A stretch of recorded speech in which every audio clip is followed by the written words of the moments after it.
வணக்கம் நண்பர்களே. இன்னைக்கு நம்ம மியூச்சுவல் ஃபண்ட் எஸ்ஐபி பத்தி பேச போறோம். மியூச்சுவல் ஃபண்ட் என்றால் என்ன?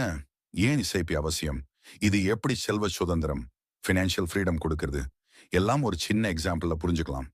பகுதி 1. மியூச்சுவல் ஃபண்ட் என்றால் என்ன?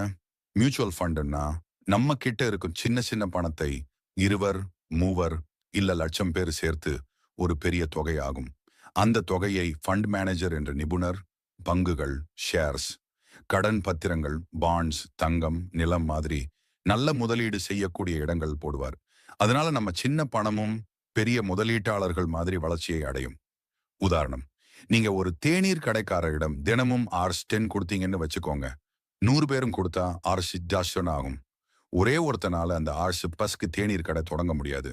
ஆனா 100 பேரும் சேர்த்தா ஒரு வியாபாரம் தொடங்க முடியும். இதே மாதிரிதான் மியூச்சுவல் ஃபண்ட். பகுதி 2. ஏன் எஸ்ஐபி? எஸ்ஐபி சிஸ்டமேட்டிக் இன்வெஸ்ட்மெண்ட் பிளான்னா நாம மாதந்தோறும் ஒரு ஃபிக்ஸ்ட் அமௌண்ட் போடுறது. Rs 500, Rs 1000, Rs 2000 மாதிரி எவ்வளவு வேண்டுமானாலும்.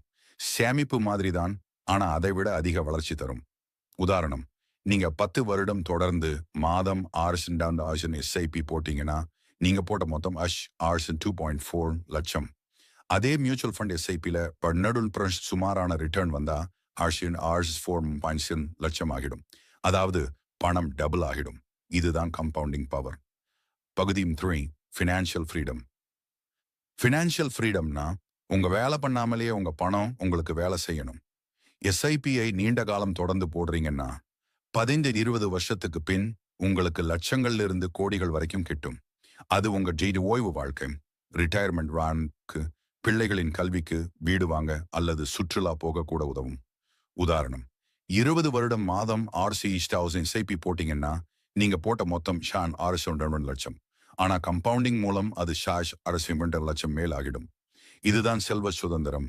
உங்க பணம் உங்களுக்காக வேலை செய்ய ஆரம்பிக்கும் தருணம். முடிவு. அப்படி எனில் நண்பர்களே, மியூச்சுவல் ஃபண்ட் எஸ்ஐபியை இன்னைக்கு புரிஞ்சுக்கோங்க. சின்ன தொகையிலிருந்து தொடங்குங்க, தொடர்ந்து போடுங்க, நீண்ட காலம் பிடிச்சுக்கிட்டே இருங்க. அப்போ ஃபினான்ஷியல் ஃப்ரீடம் நிச்சயம் உங்களுக்கே வரும். முன்னதாக முதலீடு செய்யுங்கள், தொடர்ந்து முதலீடு செய்யுங்கள், நீண்ட காலம் முதலீடு செய்யுங்கள். நன்றி.